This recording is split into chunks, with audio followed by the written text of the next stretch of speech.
মতালের তালিল করার পদ্ধতি কয়টি? তিনটি। হরফে ইল্লত সবচাইতে কঠিন যখন হরফে ইল্লতের উপরে হরকত হবে, আবার হরফে ইল্লত সবচাইতে সহজ যখন হরফে ইল্লত যেভাবে হওয়া দরকার সাকিন হবে। যেমন আলিফের উপরে সাকিন, ওয়াইয়ের উপরে সাকিন, জজমের ইয়ার উপরে সাকিন।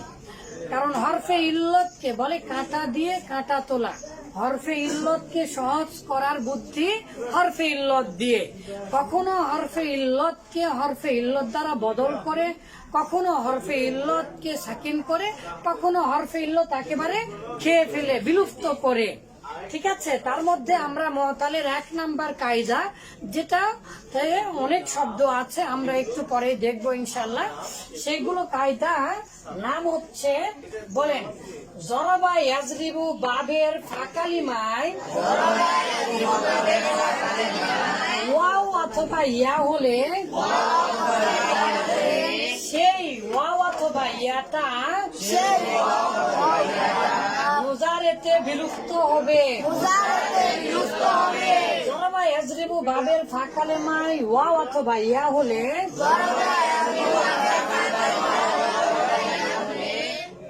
সেই ওয়াও অথবা ইয়াটা মুজারেতে এসে বিলুপ্ত হবে।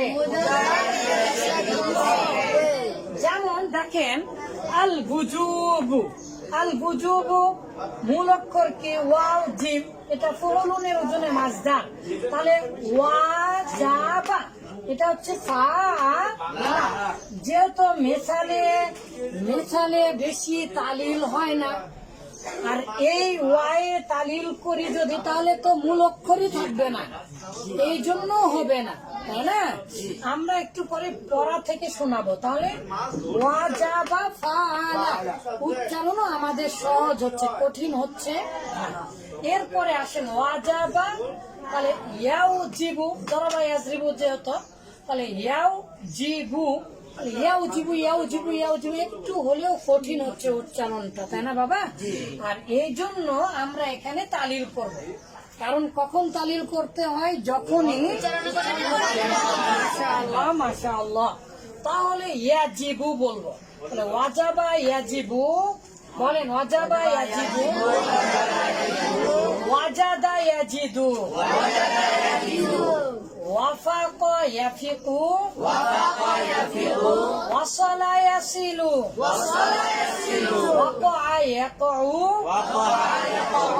ওয়াআদা ইয়াইদু। আচ্ছা, এখন আমরা কি প্রমাণ করব যে ওয়াওয়া অথবা ইয়াটা মুজারেতে এসে আর থাকবে না, কি হবে? বিলুপ্ত হবে, পড়ে যাবে। আমরা জানি ইয়াফআলু, ইয়াজরিবু, ইয়াফইলু, তাহলে মুজারের সিগাটা আসল রূপ এটা, তাই না? কিন্তু আমরা কি বললাম? ইয়াজিবু। তাহলে ইয়াজিবুটা মূলত ছিল ইয়াউজিবু, ইয়াফইলু, ইয়াউজিবু। এখন ইয়াউজিবু বলতে কঠিন হয়ে যাচ্ছে, কারণ ওয়ায়ের উপরে এটা লিনের হরফ হয়ে গেছে, তাই না? লিনের হরফ দুইটি, ওয়াও ইয়া। জবরের লিনের হরফের পূর্বে জবর থাকিলে পিছলিয়া পড়িতে হয়। বাওয়া জবর বাও, তাওয়া জবর তাও, বাইয়া জবর বাই, তাইয়া জবর তাই। তাহলে এই উচ্চারণগুলো একটু কঠিন হয়। যেহেতু আব্বাজানেরা কঠিন হচ্ছে, তাহলে ইয়াও জিবু। এখন আমি যদি ওয়াও সাকিন তার পূর্বাক্ষরের জবর আমি একটু ইয়া করে দিলাম, তাহলে ইয়া জিবু হচ্ছে, এটাও কঠিন হয়ে যাচ্ছে। ইয়া জিবু একটু কঠিন হচ্ছে। আর তাছাড়া এই জায়গাতে এই যে আলিফের পরে যে হয় না সাধারণত, তাহলে কি করা যায়? কোনো উপায় না পেয়ে আরবিরা তখন এই ওয়াওটাকে খেয়ে ফেলে দিয়েছে। হ্যাঁ, সহজ করতে কি করতে হচ্ছে দেখি তো।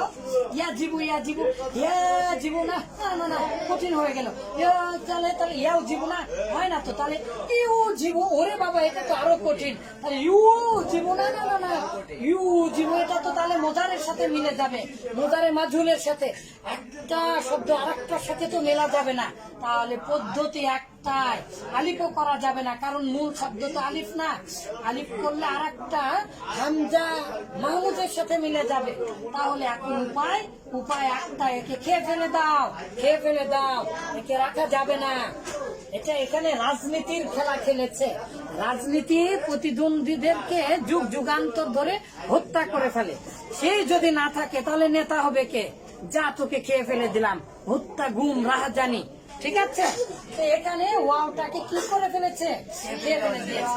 এখন দেখা যাচ্ছে ইয়াজিদু, ইয়াজিদু, ইয়াজিবু, ইয়াজিবু, ইয়াকিলু, ইয়াসিলু সহজ হয়ে যাচ্ছে উচ্চারণ। আর আমরা তো চাই যেখানে এই সহজতা, যে কোনো মূল্যে উচ্চারণটাকে কি করতে হবে? মাশাআল্লাহ, মাশাআল্লাহ। তাহলে আমরা প্রথম কায়দা জানলাম। তাহলে মোতাল তালিল করার পদ্ধতি 3টি। এখন আমরা 1 নাম্বার কায়দা জানছি। জরাবা ইয়াজরিবু বাবের ফাকালিমায় ওয়া অথবা ইয়া হলে সেই বা ওই ওয়াও অথবা ইয়াটা মুজারেতে বিলুপ্ত হবে। আসলে শুধু জরাবা ইয়াজরিবু থেকে নয়, আমি যখন গবেষণা করলাম, দেখলাম, এবং অনেক বইয়ে লেখা আছে সামিয়া থেকে এলেও হয়, ফাতাহা থেকে এলেও হয়। আসল ঘটনা তাহলে কোথায় লুকিয়ে আছে? ও আব্বা জানেরা, আসল ঘটনা হচ্ছে কালেমায় যদি ওয়াও হয় তাহলেই হবে, সেটা যেই বাপ থেকে আসুক না কেন। বুঝতে পেরেছেন? তার প্রমাণ হচ্ছে, দেখেন আমি যে পাঞ্জিগান্স লিখেছি, আমি যে তালিলের বিষয়ে সরাসরি লিখেছি, সেটা তো এখানে দেখেন, এখানে কত শব্দ উঠিয়েছে। মেসালে ফা বা মেসালের রূপান্তর বেশিরভাগ ক্ষেত্রে সহি রূপান্তরের মতোই। সহি এর রূপান্তরের মতোই কেন হবে বাবা? বলেন উচ্চারণ সহজ হচ্ছে এই জন্য। মাশাআল্লাহ, মাশাআল্লাহ। খুব কমই ক্ষেত্রে তালিল হয়ে থাকে, কেননা মূল ওজন ঠিক রাখতে হবে। এখন যদি আমি ওয়াওটা খেয়ে ফেলে দেই তাহলে মূল ওজন থাকবে না তো। এই জন্য আমি লিখেছি, কেননা ওয়াওটা মূল ওজন ঠিক রাখতে হবে। যেমন ওয়াজানা ইয়াজিনুতে ওয়াওটা তালিল হলে জিন হয়ে যায়, তাহলে জিন হয়ে যাবে ওয়াওটা। তাই ওয়াজানা ইয়াজিনুর ওয়াওটা যদি খেয়ে ফেলে দেয় তাহলে জান জেনা হয়ে যাবে। ঠিক আছে, আচ্ছা, তারপরে ঠিক থাকবে না মূল ওজন, সুতরাং মাঝেতে তালিল হয় না। তবে অন্য কিছু স্থানে সামান্য বিশেষ কিছু নিয়মে মানতে হবে। সর্বাধিক ব্যবহৃত, যা সর্বদাই অবশ্যই প্রয়োজনীয় এমন কিছু নিয়ম, প্রচুর শব্দ অনুশীলন এবং সকল ভাবের রূপান্তর সহ সেই শব্দের তালিল গুলো চলুন আমরা জেনে আসি। দেখুন বাবারা, আব্বা জানেরা, আল বিলাদাতু, তাহলে ওয়াও দেখতে পাচ্ছি, ওয়ালাদা ইয়ালিদু, বলেন ওয়ালাদা ইয়ালিদু, ওয়ালিদুন বুলিদা ইউলাদু মাউলুদুন। ঠিক আছে, লিদ লা তালিদ। তাহলে আল বুজুবু ওয়াজাবা, বলেন ইয়াজিবু, ওয়াজাবা ইয়াজিবু। তাহলে ওয়াজিবুন বুজিবা, ইউজাবু জিব লা তাজিব। তারপরে আল বুজুদু পাওয়া, তাহলে ওয়াজাদা ইয়াজিদু, বলেন ওয়াজাদা ইয়াজিদু। আল বুকুফু ওয়াকফা ইয়াকিফু, বলেন ওয়াসালা ইয়াসিলু, মানে পৌঁছা, তাই না? পৌঁছে দেওয়া হয়। ওয়াসাফা ইয়াসিফু, গুণ বর্ণনা করা। ওয়াসাফা ইয়াসিকু, শক্তিশালী হওয়া, স্মৃতিধর হওয়া। ওয়ারাদা ইয়ারিদু, অতিবাহিত হওয়া, উল্লেখ করা। কি ব্যাপার? লেখা বন্ধ করেন সবাই, বলেন এটা গুরুত্বপূর্ণ না? হ্যাঁ, বলেন ওয়াজানা ইয়াজিনু, ওজন করা, ওজন করা।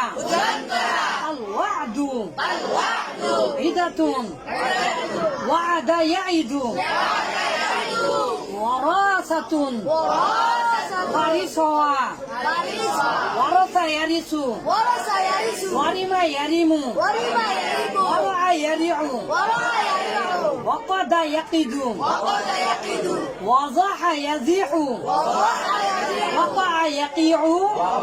ওয়াহাবা ইয়াহাবু, ওয়ালিয়া ইয়ালি, ওয়াদা ইয়াদউ, ওয়ামিতা ইয়ামিতু।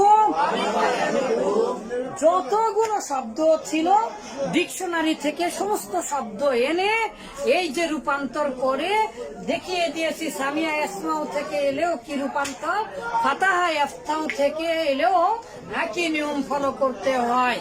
তাই আপনারা অবশ্যই অবশ্যই খুব গুরুত্বের সাথে আর একবার বলেন এবং তারপরে বই থেকে শুরু করবো ইনশাল্লাহ। বলেন জরাবা ইয়াজরিবু বাবের ফাকালিমাই ওয়াও অথবা ইয়া হলে,